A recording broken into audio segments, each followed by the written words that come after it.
웨딩 마치가 울려 퍼지는 순간 정희의 가슴이 벅차올랐습니다. 새하얀 웨딩드레스를 입은 딸 은지가 사위 고정우와 함께 버질로드를 걸어오고 있었어요. 26년 전 자신의 결혼식보다도 더 떨리는 마음이었죠.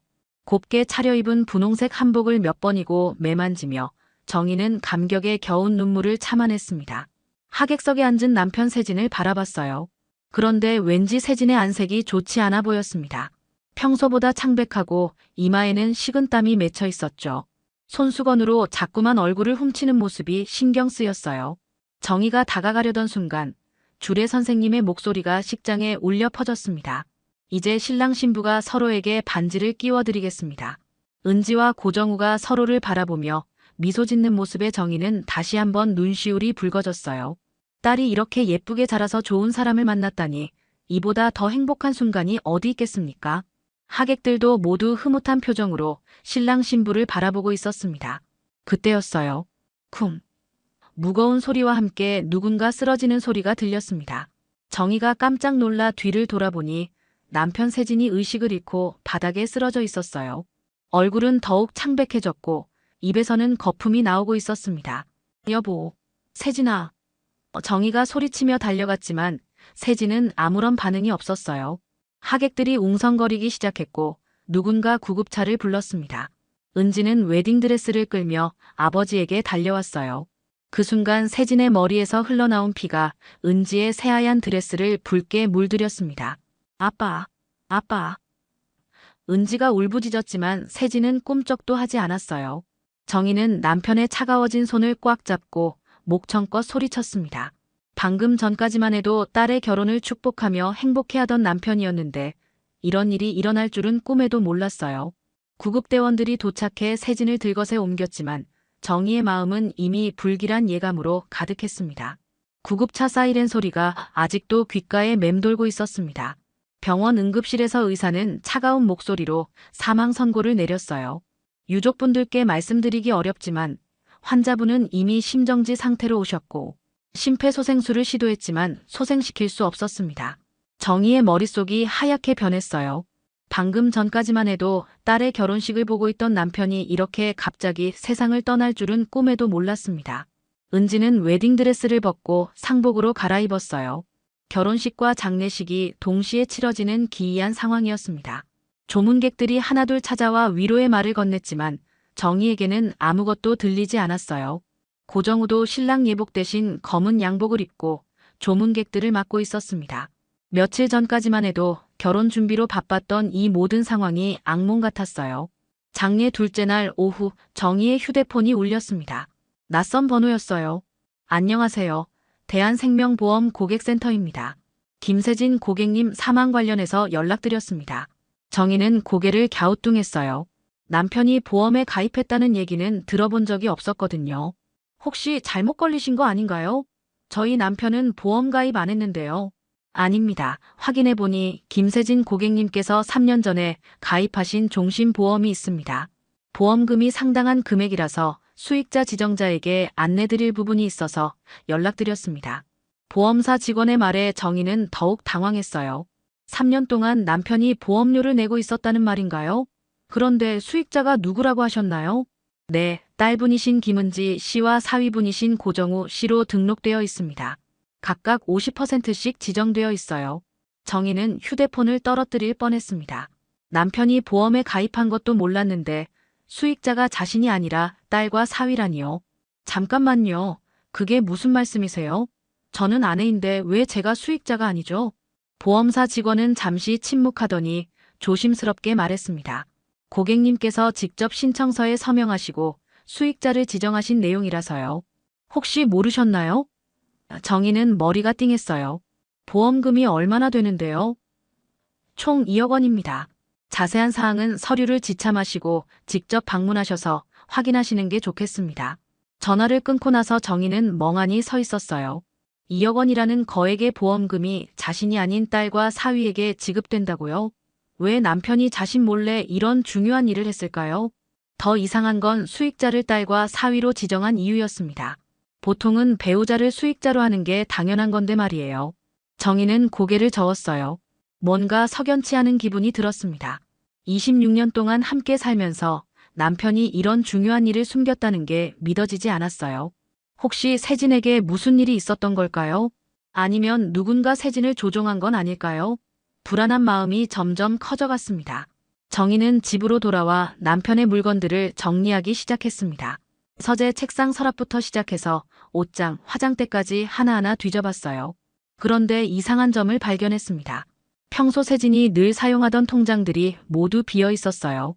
주거래 은행 통장도, 적금 통장도, 심지어 비상금 통장까지 모두 잔고가 0원이었습니다. 분명히 몇 달 전까지만 해도 수천만 원의 목돈이 있었는데 도대체 어디로 간 걸까요? 더 당황스러운 건 세진의 금고였습니다. 평소 중요한 서류나 도장, 귀중품을 보관하던 작은 금고가 텅 비어 있었어요. 인감도장도, 등본유도, 심지어 결혼반지까지 모두 사라져 있었습니다. 정희는 식은땀이 났어요. 누군가 미리 준비라도 한 듯이 깔끔하게 정리되어 있었거든요.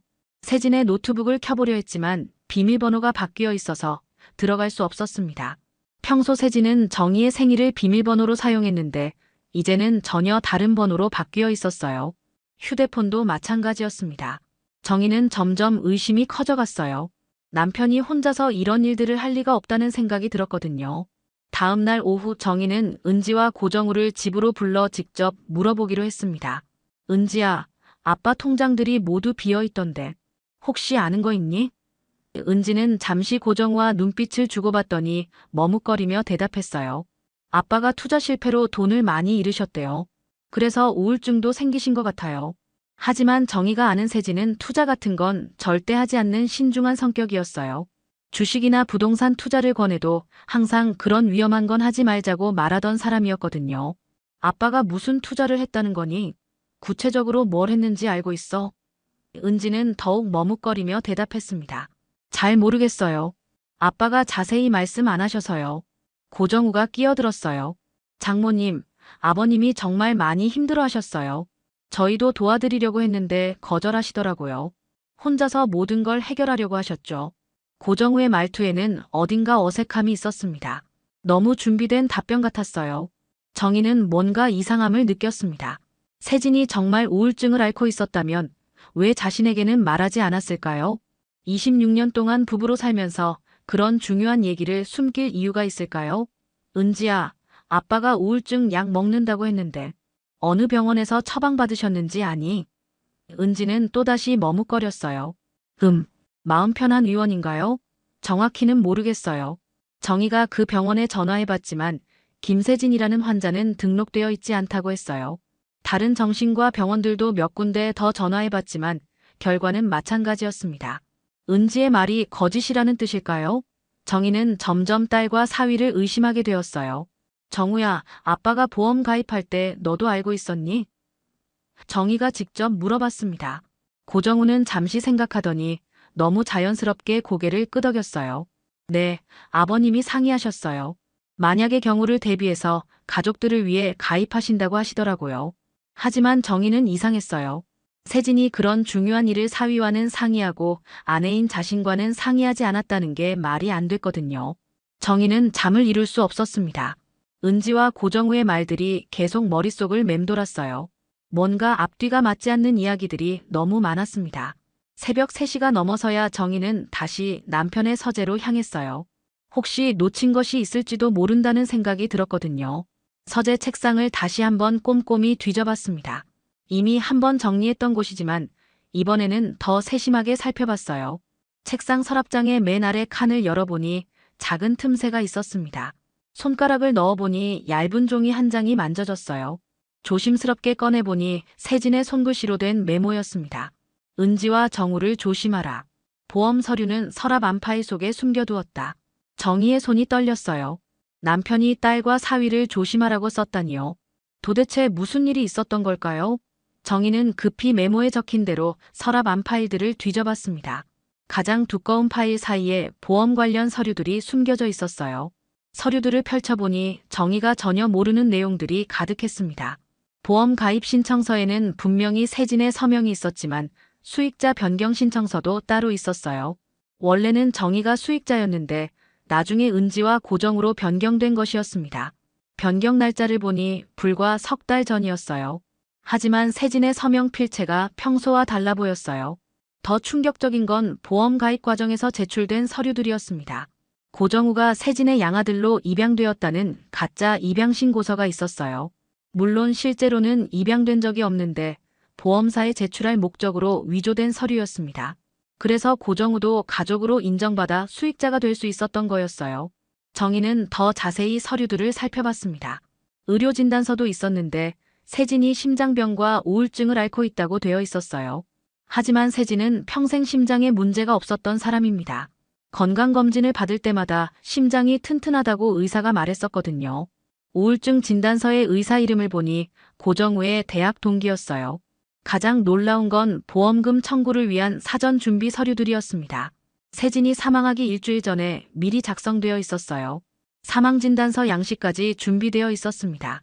사망하기도 전에 이런 서류들을 준비해둔다는 게 말이 되나요? 정희는 온몸에 소름이 돋았어요.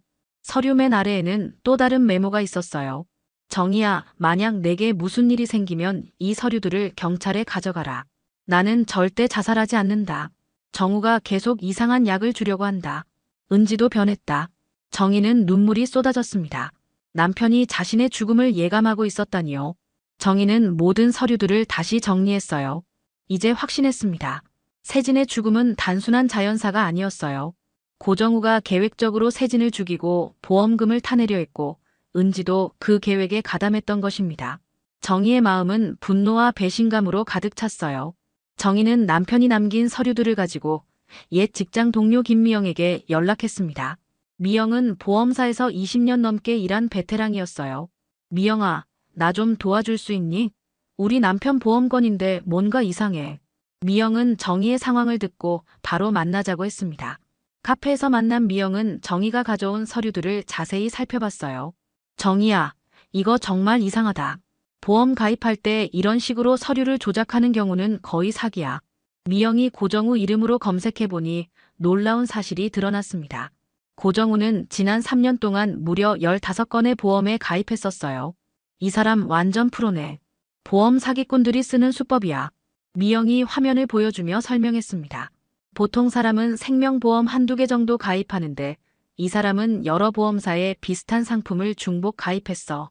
그것도 모두 다른 사람을 수익자로 해서 말이야. 정희는 소름이 돋았어요. 고정우가 보험 사기를 전문으로 하는 사람이었다니요. 미영은 더 충격적인 사실을 알려줬습니다. 그리고 이 진단서들 봐. 여기 도장 찍힌 병원이 작년에 폐업했어. 그런데 진단서 날짜는 2달 전이야. 어떻게 문 닫은 병원에서 진단서가 나올 수 있겠어? 고정우가 가짜 진단서까지 만들어 사용했다는 증거였습니다. 더 나아가 의사 면허를 도용해서 위조 진단서를 만든 전력도 있었어요. 정희는 집으로 돌아와 은지에게 직접 물어보기로 했습니다. 은지야, 정우가 어떤 일 하는 사람인지 정확히 아니? 은지는 잠시 당황하는 기색을 보였어요. 보험 설계사라고 했는데 왜 그래요? 하지만 정희가 조사한 바로는 고정우는 어떤 보험사에도 소속되어 있지 않았습니다. 은지야, 엄마가 묻는 말에 정직하게 답해. 아빠 인감 도장을 정우한테 준 적 있니? 정희가 단도직입적으로 물었습니다.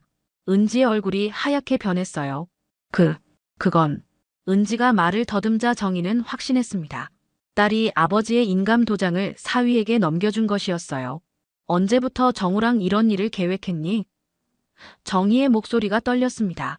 은지는 고개를 떨구고 울기 시작했어요.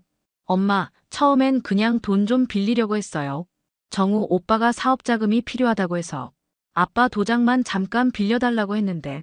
그래서 아빠한테 무슨 짓을 한 거야? 정희가 소리쳤습니다. 은지는 눈물을 흘리며 고백했어요. 정우 오빠가 아빠한테 수면제를 탔어요. 잠들게 해서 서류에 도장만 찍으려고 했는데 아빠가 너무 많이 드셔서. 은지의 말에 정희는 온몸이 떨렸어요. 정희는 더 이상 참을 수 없었습니다. 그럼 아빠가 쓰러진 것도. 결혼식 당일 아침에 정우 오빠가 아빠한테 커피를 드렸어요. 거기에도 약이 들어있었는데 이렇게 될 줄은 몰랐어요. 은지가 흐느끼며 말했습니다. 정희는 딸을 뚫어져라 바라봤어요. 26년 동안 사랑으로 키운 딸이 아버지를 죽음으로 몰고 간 공범이었다니요. 너희들이 아빠를 죽인 거구나. 정희의 목소리는 차갑게 식어 있었습니다. 엄마, 정말 미안해요. 처음엔 그럴 생각이 아니었어요. 하지만 정희에게는 딸의 변명이 더 이상 들리지 않았어요. 남편을 잃은 슬픔보다도 딸에게 배신당한 분노가 더 컸습니다. 정희는 결심했어요. 이 일을 절대 그냥 넘어갈 수 없다고요. 세진의 억울한 죽음을 반드시 밝혀내겠다고 다짐했습니다. 정희는 은지의 고백을 녹음한 파일과 세진이 숨겨둔 서류들을 가지고 경찰서로 향했습니다. 수사과에 도착해서 담당 형사에게 모든 상황을 설명했어요. 제 남편이 살해당했습니다. 사위와 딸이 보험금을 노리고 독살한 거예요. 하지만 형사의 반응은 시큰둥했습니다. 어르신, 그런데 부검은 하셨나요? 형사가 물었어요. 정희는 고개를 저었습니다. 장례식을 급하게 치르느라. 그때는 이런 일인 줄 몰랐어요. 형사는 한숨을 쉬었어요. 이미 화장을 하셨다면 물적 증거를 찾기가 어렵습니다. 게다가 사인이 심장마비로 나와 있어서 자연사로 처리된 상태고요. 정희는 녹음 파일을 들려줬지만 형사는 고개를 저었어요. 이 녹음만으로는 증거 능력이 부족합니다. 게다가 딸분이 강요에 의해 거짓말을 했을 수도 있고요. 정희는 기가 막혔어요. 이렇게 명백한 증거가 있는데도 수사를 해주지 않는다니요. 그럼 어떻게 해야 하나요? 더 확실한 물적 증거가 필요합니다. 독성 검사라든지 목격자 진술이라든지. 형사는 딱딱한 표정으로 말했어요. 정희는 절망감이 들었습니다. 남편의 시신은 이미 화장되었고 목격자도 없었어요. 그럼 이대로 포기해야 한다는 말인가요? 정희는 법률구조공단에도 찾아갔습니다. 하지만 거기서도 비슷한 답변이 돌아왔어요.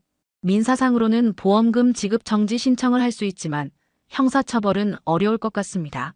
증거가 너무 부족해요. 변호사도 고개를 저으며 말했습니다. 그날 저녁 정희의 휴대폰이 울렸습니다. 고정우였어요.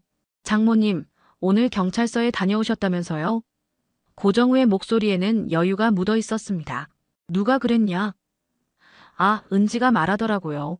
장모님이 이상한 오해를 하고 계신다면서요. 정희는 화가 치밀어 올랐어요. 오해? 내가 우리 남편 죽인 거 다 알고 있어.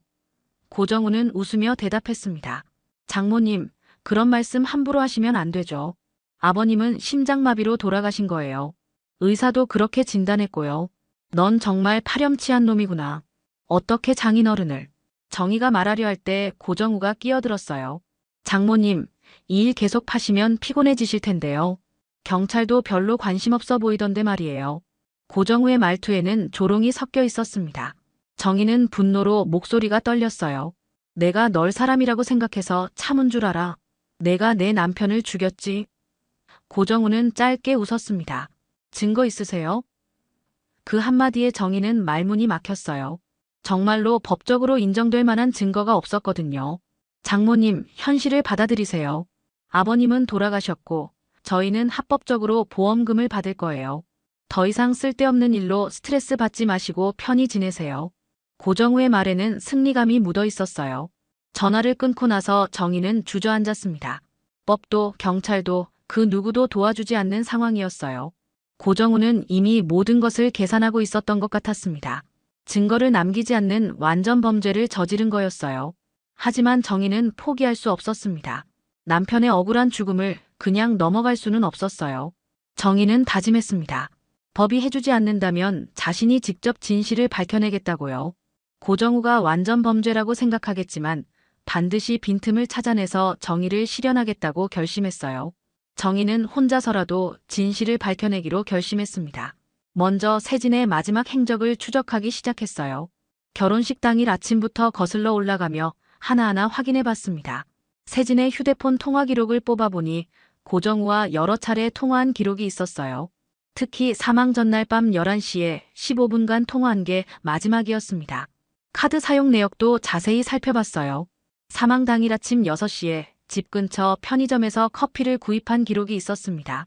하지만 정희가 아는 세진은 아침에 커피를 마시지 않는 사람이었어요. 항상 따뜻한 차만 마셨거든요. 뭔가 이상했습니다. 정희는 그 편의점을 직접 찾아갔어요. 사장님, 혹시 며칠 전 여기서 일어난 일 중에 기억나는 게 있나요? 편의점 사장은 고개를 갸우뚱했습니다. 글쎄요, 무슨 일인데요? 정희가 세진의 사진을 보여주자 사장이 기억해냈어요. 아, 이분. 그날 아침에 젊은 남자랑 같이 오셨어요. 근데 좀 이상했던 게 어르신이 비틀거리시더라고요. 술 취한 것 같았는데 아침인데 왜 그러나 싶었죠. 사장의 말에 정희는 가슴이 뛰었어요. 그 젊은 남자가 고정우였을 가능성이 높았거든요.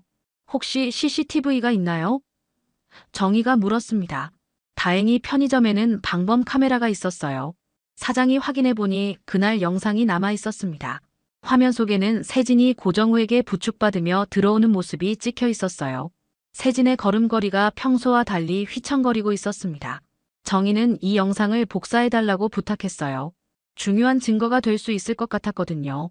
하지만 더 중요한 건 세진이 그 이후 어디로 갔는지 알아내는 것이었습니다. 정희는 집 주변 상가들을 하나하나 돌아다니며 목격자를 찾기 시작했어요. 세탁소 사장님이 기억해냈습니다. 그날 아침 7시쯤에 그 젊은 친구가 어르신을 차에 태우고 가더라고요. 어르신이 많이 아파 보였어요. 정희는 고정우의 차량 번호를 확인해서 그날의 이동 경로를 추적해봤습니다. 내비게이션 기록을 통해 시외로 나간 흔적을 발견했어요. 정희는 그 경로를 따라가 봤습니다. 도시 외곽의 외진 모텔에서 차량이 2시간 정도 머물렀던 기록이 있었어요. 모텔 사장에게 물어보니 기억하고 있었습니다.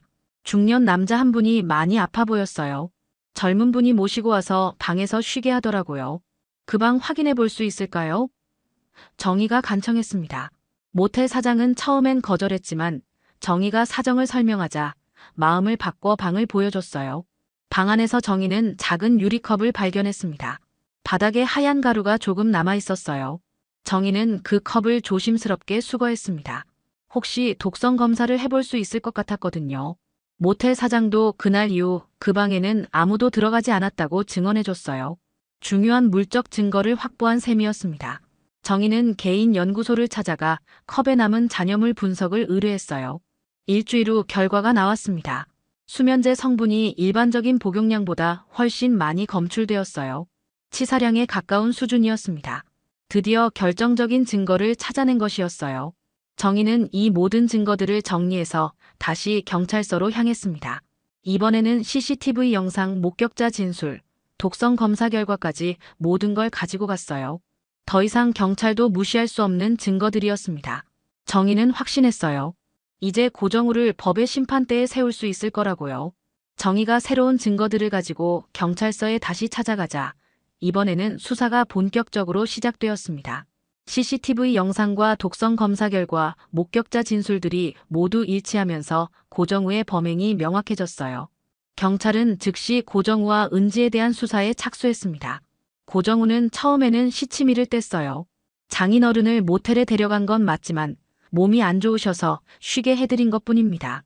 하지만 모텔에서 발견된 컵의 독성 검사 결과가 나오자 더 이상 부인할 수 없었습니다. 치사량에 가까운 수면제가 검출되었으니까요. 수사 과정에서 더 놀라운 사실들이 밝혀졌어요. 고정우는 과거에도 비슷한 수법으로 보험 사기를 저지른 전력이 있었습니다. 전 여자친구의 아버지를 상대로 같은 방식의 범행을 시도했다가 실패한 기록이 있었어요. 그때는 증거 부족으로 기소되지 않았지만 이번에는 달랐습니다. 은지도 결국 모든 걸 자백했어요. 수사실에서 울면서 고백했습니다. 처음에는 정말 돈만 빌리려고 했어요.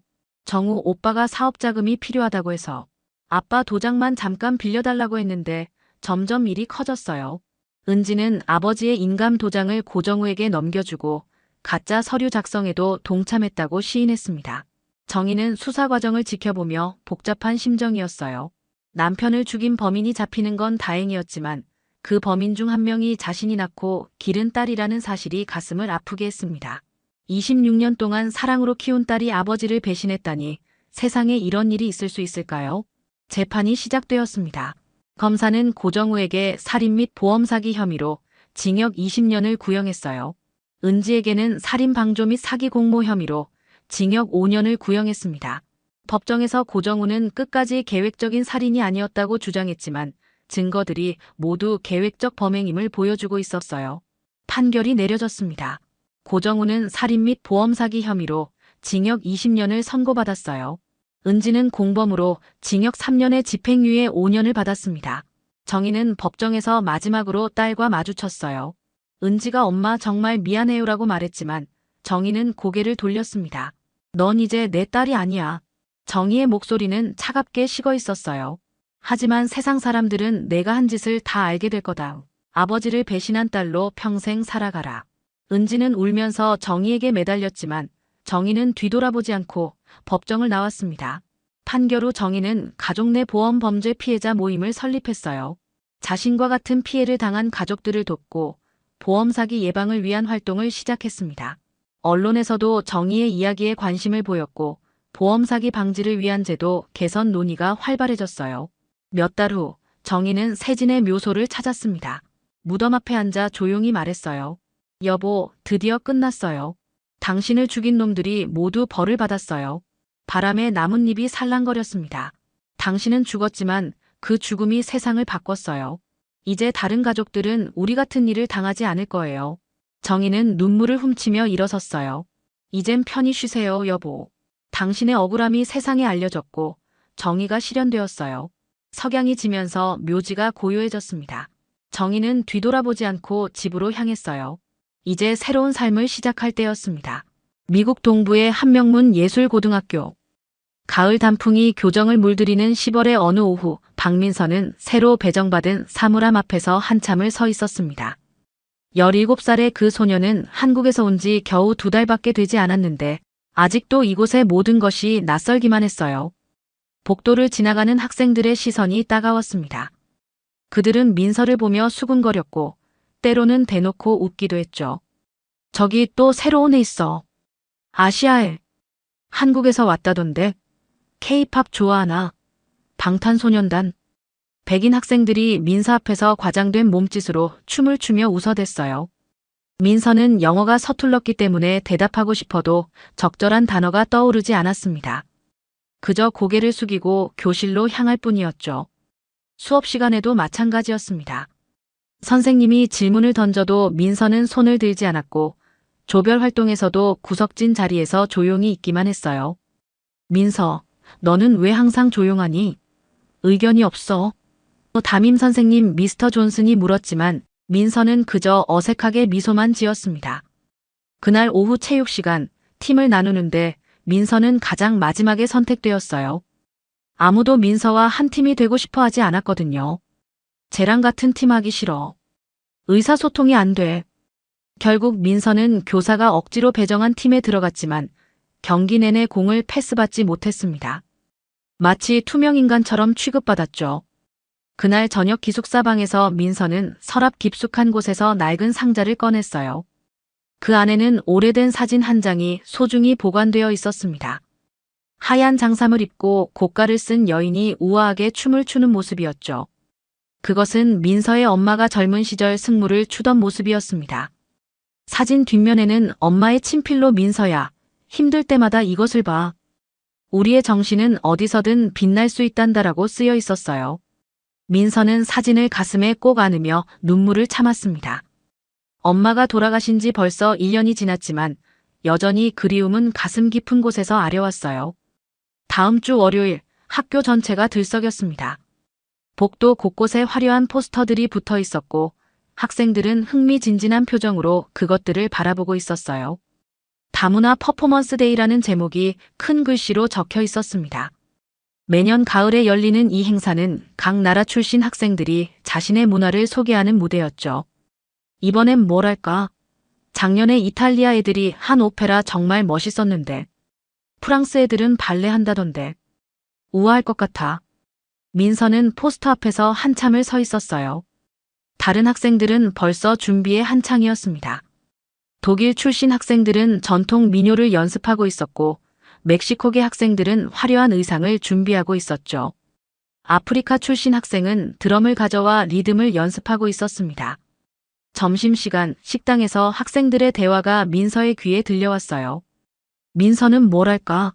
한국에. 글쎄, K-팝? 아니면 태권도? 하긴 한국엔 그것밖에 없잖아. 학생들은 키득거리며 웃었고 민서는 귀가 따가웠습니다. 그들의 시선이 민서에게 집중되는 것을 느꼈지만 여전히 아무 말도 하지 않았어요. 대신 조용히 자리에서 일어나 도서관으로 향했습니다. 도서관에서 민서는 책상 위에 놓인 작은 노트를 펼쳤어요. 표지에는 승무라는 글씨가 단정하게 쓰여 있었습니다. 엄마가 살아계실 때 직접 써준 승무의 동작과 의미가 빼곡히 적혀 있었죠. 승무는 단순한 춤이 아니다. 그것은 하늘 달래고 정신을 맑게 하며 새로운 희망을 품는 우리 민족의 마음이다. 그날 오후 체육관에서는 각국 학생들의 연습이 한창이었어요. 이탈리아 학생들은 아름다운 하모니를 들려주었고 인도 학생은 형형색색의 사리를 입고 전통 무용을 연습했습니다. 러시아 학생들은 발레 동작을 선보였고 브라질 학생은 삼바 리듬에 맞춰 몸을 흔들었죠. 민서도 뭔가 준비해야 하는 거 아니야? 저 같은 반 친구 제시카가 다가와 물었어요. 하지만 민서는 고개만 살짝 흔들었습니다. 괜찮아요. 저는 그냥 볼게요. 제시카는 어깨를 으쓱했어요. 뭐, 내가 원한다면. 근데 한국 문화도 분명 멋진 게 있을 텐데. 연습이 끝나고 학생들이 하나둘 체육관을 나갈 때 민서는 홀로 무대 위에 남아 있었습니다. 텅 빈 체육관에서 민서는 조용히 눈을 감았어요. 엄마의 목소리가 귓가에 맴돌았습니다. 민서야, 승무는 화려하지 않아도 돼. 마음이 진실하면 그것만으로도 충분하단다. 그날 밤 기숙사에서 민서는 오래도록 잠들지 못했어요. 창밖으로는 이국 땅의 별들이 반짝이고 있었고 민서는 엄마가 남겨준 장삼과 북 사진을 다시 한번 꺼내보았습니다. 사진 속 엄마의 모습은 고요하면서도 당당했어요. 화요일 오후 담임 선생님 미스터 존슨이 민서를 따로 불렀습니다. 다른 학생들이 모두 체육관에서 연습하는 동안 교실에는 민서와 선생님만 남아 있었어요. 미스터 존슨은 의자를 민서 옆으로 가져와 앉으며 부드러운 목소리로 말했습니다. 민서, 퍼포먼스 데이에 참여하지 않을 거니? 다른 친구들은 모두 준비하고 있는데.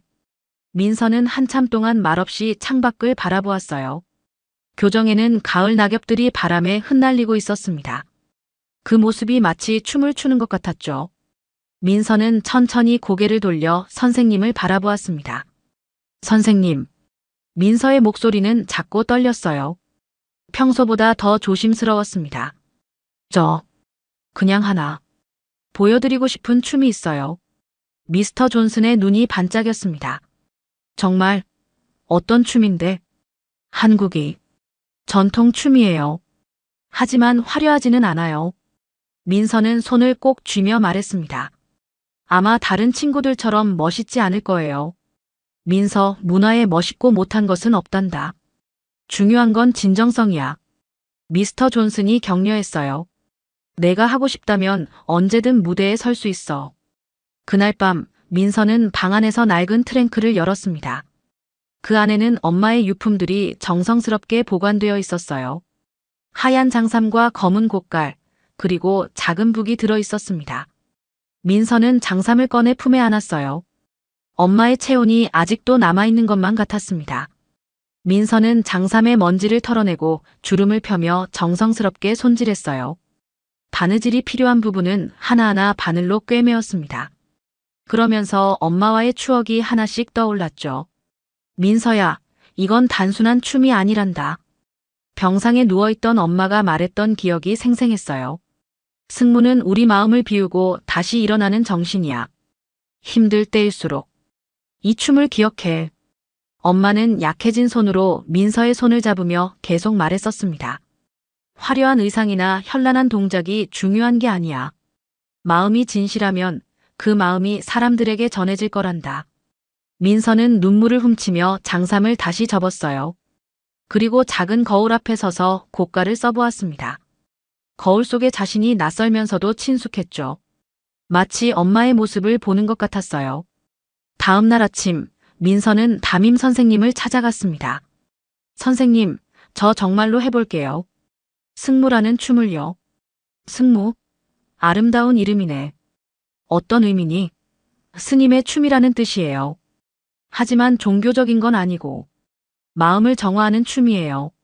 미스터 존슨은 따뜻하게 미소 지었습니다. 기대되는구나. 언제부터 연습할 거니? 이미 준비는 되어 있어요. 엄마가 가르쳐 주셨거든요. 그날 오후 민서는 처음으로 체육관에서 다른 학생들과 함께 연습 시간을 가졌어요. 하지만 여전히 다른 학생들의 시선이 부담스러웠습니다. 민서는 구석에서 혼자 조용히 동작을 연습했죠. 퍼포먼스 데이가 드디어 다가왔습니다. 학교 체육관은 화려한 조명과 장식으로 꾸며져 있었어요. 무대 양쪽에는 각국의 국기들이 걸려 있었고, 객석에는 학생들과 교사들, 그리고 몇몇 학부모들까지 가득 앉아 있었습니다. 공기 중에는 긴장과 설렘이 동시에 흐르고 있었죠. 첫 번째 무대는 이탈리아 학생들의 오페라였어요. 아름다운 아리아가 체육관을 가득 채웠고, 관객들은 감탄사를 내뱉었습니다. 이어서 인도 학생의 화려한 전통, 무용, 러시아 학생들의 우아한 발레가 계속되었죠. 각 무대마다 박수가 터져나왔고 학생들은 환호성을 질렀어요. 무대 뒤편에서 민서는 조용히 장삼을 입고 있었습니다. 하얀 천이 몸을 감쌀 때마다 마음이 차분해졌어요. 고가를 쓰자 세상이 조금 달라 보였습니다. 다른 학생들의 웃음소리와 박수소리가 멀게 들렸죠. 다음은 박민서 학생의 한국 전통 무용입니다. 사회를 보던 학생이 마이크로 알렸어요. 객석에서 웅성거리는 소리가 들렸습니다. 한국 애가 뭘 한다는 거야? K-팝인가? 저 이상한 옷은 뭐지? 민서가 무대에 올라서자 몇몇 학생들이 킥킥거리며 웃었어요. 하얀 장삼과 검은 고가를 쓴 민서의 모습이 그들에게는 우스꽝스러워 보였던 것이죠. 뒷자리에 몇몇 학생들은 휴대폰을 꺼내 영상을 찍기 시작했습니다. 스님이 무대에 나왔네. 이게 춤이야? 할로윈 코스튬 같은데. 민서는 무대 중앙에 서서 천천히 눈을 감았어요. 관객들의 수군거림과 웃음소리가 귀에 들렸지만 민서는 마음속으로 엄마의 목소리를 떠올렸습니다. 민서야, 다른 사람들의 시선은 중요하지 않아. 내 마음이 진실하다면 그것으로 충분해. 무대 조명이 서서히 어두워졌어요. 그리고 곧 고요한 북소리가 울려 퍼지기 시작했습니다. 단조롭지만 깊이 있는 장단이 체육관을 가득 채웠죠. 민서는 천천히 두 손을 모으며 첫 번째 동작을 시작했습니다. 발끝이 바닥을 살짝 스치며 앞으로 나아갔어요. 장삼의 긴 소매가 공중에서 물결처럼 흘렀습니다. 민서의 움직임은 느렸지만 정확했고 각 동작마다 깊은 의미가 담겨 있었어요. 고깔 아래로 보이는 민서의 표정은 평온하면서도 집중되어 있었습니다. 처음에는 웃고 떠들던 관객들이 점점 조용해지기 시작했어요. 민서의 춤에는 화려함은 없었지만 묘한 힘이 있었습니다. 장삼 자락이 허공을 가르며 만들어내는 선들이 아름다웠고 민서의 발걸음은 마치 구름 위를 걷는 것처럼 가벼웠죠. 북소리가 점점 깊어지면서 민서의 동작도 더욱 깊어졌어요. 두 팔이 하늘을 향해 올라갔다가 천천히 내려오는 모습은 마치 기도하는 것 같았습니다. 관객들은 어느새 숨을 죽이고 민서의 춤에 빠져들어 있었어요. 1분이 지나자 체육관은 완전한 정적에 휩싸였습니다. 아까까지 킥킥거리며 웃던 학생들도 휴대폰으로 영상을 찍던 아이들도 모두 입을 다물고 민서의 춤에 시선을 고정했어요. 영상을 찍던 손들도 어느새 멈춰 있었습니다. 마치 시간이 정지된 것 같았죠. 민서의 승무는 화려한 기교나 현란한 동작이 없었어요. 대신 각 움직임마다 깊은 정신이 담겨 있었습니다.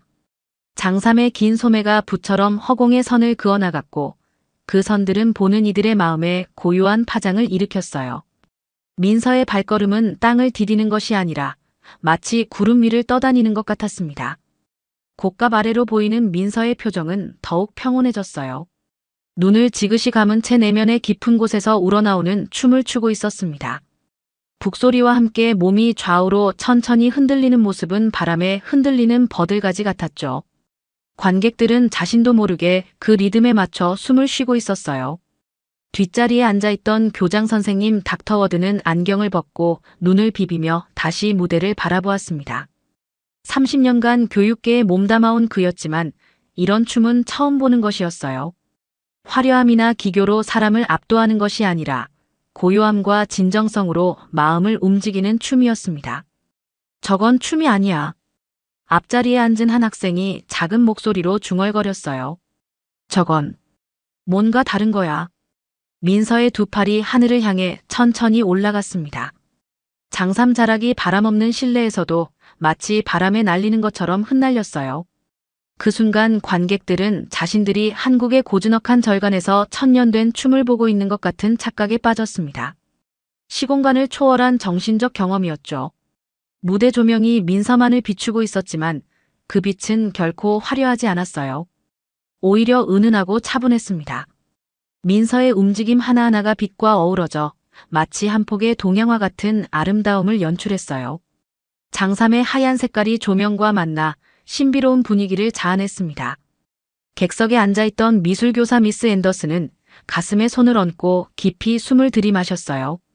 저 아이가 표현하고 있는 건 단순한 춤이 아니야. 저건 영혼의 언어야. 그녀의 눈가에는 어느새 눈물이 맺혀 있었습니다. 민서는 계속해서 춤을 추었어요.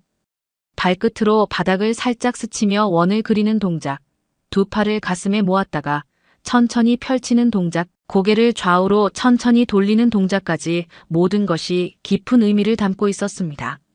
이는 단순한 신체의 움직임이 아니라 마음의 표현이었어요. 관객들 중 일부는 자신도 모르게 눈물을 흘리고 있었습니다. 왜 우는지도 모르면서 그냥 눈물이 흘러내렸어요. 민서의 춤이 그들 마음 깊은 곳에 있는 무언가를 건드린 것이었습니다. 언어로는 표현할 수 없는 깊은 감동이었죠. 마지막 북소리가 체육관을 가득 채웠습니다. 깊고 울림이 있는 그 소리는 관객들의 가슴속 깊은 곳까지 전해졌어요. 민서는 천천히 무릎을 꿇고 두 손을 바닥에 대며 깊이 절을 올렸습니다. 그 순간 체육관은 완전한 침묵에 휩싸였죠. 누구도 감히 소리를 내지 못했어요. 몇 초의 정적이 흐른 후 교장 선생님 닥터 워드가 천천히 일어났습니다. 그의 손이 천천히 모아지더니 박수를 치기 시작했어요. 처음에는 혼자였지만 곧 다른 교수진들도 하나둘씩 일어나며 박수에 동참했습니다. 그 박수는 격렬하지 않았어요. 대신 깊은 존경과 감동이 담긴 진심 어린 박수였습니다. 오 마이 갓. 평소 민서를 놀리던 학생 중 하나인 브래드가 작은 목소리로 중얼거렸어요. 저게 정말 춤이야? 완전히 다른 세상 같았어. 곧 전체 관객석이 기립박수로 가득 찼습니다. 학생들도 교사들도 학부모들도 모두 일어서서 박수를 보냈어요. 그들의 얼굴에는 놀라움과 감동이 뒤섞여 있었습니다. 많은 이들의 눈가에는 눈물이 맺혀 있었죠. 그건 춤이 아니라 영혼이었어. 평소 민서와 친하지 않던 제시카가 친구에게 속삭였어요. 내가 뭘 본 거지? 완전히 다른 차원의 예술이었어. 무대에서 민서는 여전히 절을 올린 자세로 있었어요. 박수 소리가 귀에 들렸지만 마치 먼 곳에서 들려오는 것 같았습니다. 민서의 마음은 아직도 춤 속에 머물러 있었거든요. 엄마와 함께 춤추고 있는 것 같은 느낌이었어요. 이게 한국이야. 한국계 미국인 교사인 미스터 김이 옆에 앉은 동료에게 말했습니다. 화려하지 않지만 절대 무너지지 않는 정신이야. 고요하지만 강한 힘이 있어. 미술교사 미스 앤더슨은 손수건으로 눈물을 닦으며 말했어요. 30년간 예술을 가르쳐왔지만 저런 순수한 예술로는 처음 봐. 저 아이는 기교가 아니라 마음으로 춤춘 거야. 박수가 계속되는 가운데 민서는 천천히 고개를 들었어요. 관객들의 박수와 감동 어린 표정이 눈에 들어왔습니다. 아까까지 자신을 비웃던 학생들도 지금은 진심 어린 박수를 보내고 있었어요. 민서의 마음에 따뜻한 무언가가 차올랐습니다. 담임 선생님 미스터 존슨이 무대로 올라와 민서의 어깨에 손을 올렸어요. 민서, 정말 아름다웠어. 이런 깊이 있는 공연을 본 적이 없어. 관객석에서는 여전히 박수가 이어지고 있었습니다. 몇몇 학부모들은 눈물을 훔치고 있었고 학생들은 서로를 바라보며 방금 본 것에 대해 속삭이고 있었어요. 저건 그냥 춤이 아니었어. 완전히 다른 거였어. 한국 문화가 이렇게 깊은 줄 몰랐어. 민서를 완전히 다시 보게 됐어. 평소 민서를 무시하던 학생들의 시선이 완전히 바뀌었어요. 이제 그들은 민서를 단순한 조용한 동양아이가 아니라 깊은 예술혼을 가진 특별한 존재로 바라보고 있었습니다. 민서는 천천히 일어나 관객들을 바라보았어요. 그리고 작지만 진심 어린 미소를 지었습니다. 그 미소에는 감사함과 안도감, 그리고 자신감이 함께 담겨 있었어요. 마침내 민서는 자신의 목소리를 찾은 것 같았습니다. 퍼포먼스 데이가 끝난 후 민서의 일상은 완전히 달라졌습니다. 다음 날 아침 학교에 도착하자마자 여러 학생들이 민서에게 다가왔어요. 평소 말 한마디 걸지 않던 아이들이 진심 어린 칭찬을 건넸습니다. 민서, 어제 정말 대단했어. 완전히 감동받았어. 그 춤 이름이 뭐라고 했지? 승무? 한국 문화에 대해 더 알고 싶어졌어. 하지만 가장 놀라운 변화는 소셜미디어에서 일어났어요. 누군가 몰래 찍은 민서의 승무 영상이 인스타그램과 틱톡에 올라가기 시작한 것이었습니다. 처음에는 코리안 몽크 댄스라는 제목으로 작은 관심을 받았지만 점점 더 많은 사람들이 영상을 보고 공유하기 시작했죠. 영상에 달린 댓글들은 민서가 예상하지 못한 것들이었어요. 이게 진짜 예술이야. 마음이 정화되는 느낌. 왜 눈물이 나지? 이 춤에는 뭔가 특별한 게 있어. 한국 전통 문화의 깊이를 느꼈어. 정말 아름다워. 이런 순수한 예술을 보니 마음이 평온해져. 며칠 만에 조회수는 10만을 넘어섰고 일주일 후에는 100만을 돌파했습니다. 뉴욕의 한 예술재단에서 민서에게 연락이 왔어요. 그들은 민서의 승무에 깊은 감명을 받았다며 정식 공연 기회를 제안했습니다. 정말 믿기지 않아. 담임 선생님 미스터 존슨이 민서에게 말했어요. 내 춤이 이렇게 많은 사람들에게 감동을 주다니. 그러던 어느 날 점심시간, 평소 민서를 가장 많이 놀렸던 학생 브래드가 조심스럽게 다가왔습니다. 그의 표정에는 미안함과 호기심이 섞여 있었어요. 민서, 미안해. 전에 너한테 심하게 굴었어. 브래드는 고개를 숙이며 말했습니다. 그 춤, 정말 대단했어. 그런데 궁금한 게 있어. 그 춤을 왜 추게 된 거야? 어떻게 그런 춤을 알게 됐어? 민서는 잠시 망설였어요.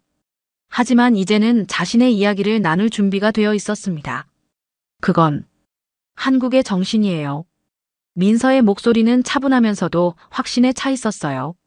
승무는 단순한 춤이 아니라 우리 마음을 표현하는 방법이에요. 말하지 않아도 전해질 수 있다는 것, 고요해도 강할 수 있다는 것을 보여주죠. 브래드는 진지하게 민서의 말을 들었습니다. 그럼 내가 무대에서 느낀 건 뭐였어? 그때 표정이 완전히 다른 사람 같았어. 저는 엄마와 함께 춤추고 있는 기분이었어요. 민서의 눈가에 살짝 눈물이 맺혔어요. 엄마가 돌아가시기 전에 가르쳐 주신 춤이거든요. 승무를 출 때마다 엄마가 곁에 있는 것 같아요. 그 말을 들은 브래드와 주변 학생들의 표정이 숙연해졌습니다. 그들은 민서의 춤이 단순한 공연이 아니라 깊은 개인적 의미를 담고 있다는 것을 알게 되었어요. 와, 정말 미안해, 민서. 우리가 얼마나 무례했는지 이제야 알겠어. 제시카가 말했습니다. 내 문화와 너에 대해 더 알고 싶어.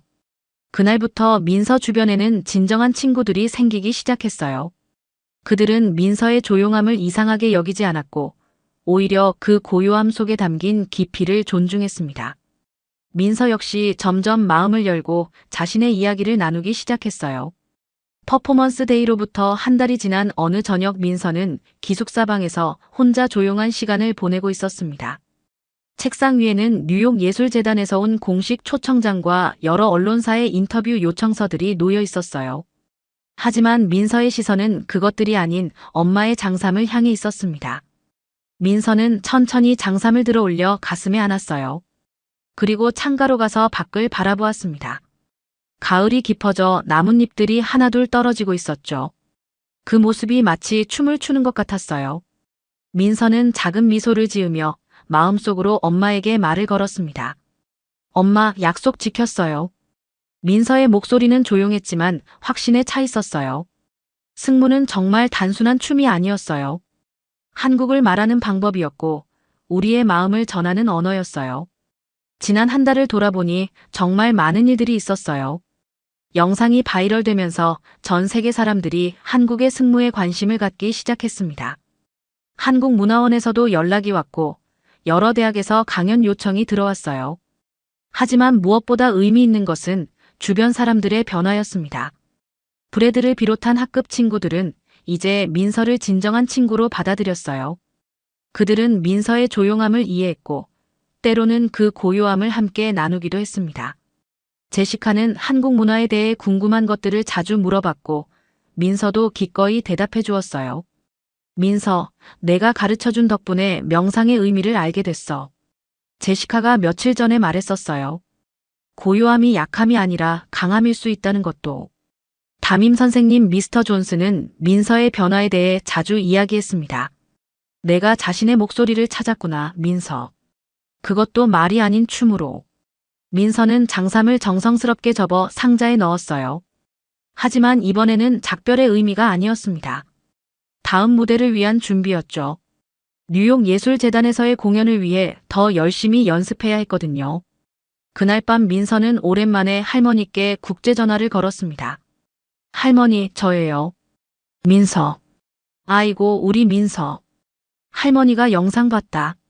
정말 자랑스럽더라. 할머니, 제가 이제 엄마의 마음을 알 것 같아요. 승무가 왜 그렇게 소중한지. 할머니의 목소리에는 눈물이 섞여 있었어요. 민서야, 내 엄마가 하늘에서 얼마나 기뻐하실까. 내가 우리 문화를 그렇게 아름답게 전해주다니. 전화를 끊은 후 민서는 일기장을 펼쳤습니다. 그리고 천천히 글을 써내려갔어요. 오늘 깨달았어요. 저는 더 이상 침묵하는 소녀가 아니에요. 하지만 시끄럽게 떠드는 사람도 아니에요. 저는 조용하지만 확실한 목소리를 가진 사람이 되었어요. 그 목소리는 춤으로, 마음으로, 정신으로 전해지는 목소리예요. 민서는 펜을 내려놓고 창밖을 다시 바라보았어요. 이제 이 땅도 낯설지 않았습니다. 여전히 한국이 그리웠지만 이곳에서도 자신의 뿌리를 지킬 수 있다는 것을 알았거든요. 승무를 통해 한국의 정신을 전할 수 있다는 것도 알았고요. 엄마, 이제 정말 알겠어요. 우리는 어디에 있든 우리 자신이 될 수 있어요. 조용해도 강할 수 있고 화려하지 않아도 아름다울 수 있어요. 승무가 저에게 가르쳐준 가장 소중한 것이에요. 민서는 마지막으로 엄마 사진에 입맞춤하고 잠자리에 들었습니다. 내일도 그 다음 날도 민서는 계속해서 자신만의 방식으로 세상과 소통할 것이었어요. 말이 아닌 마음으로, 소리가 아닌 정신으로.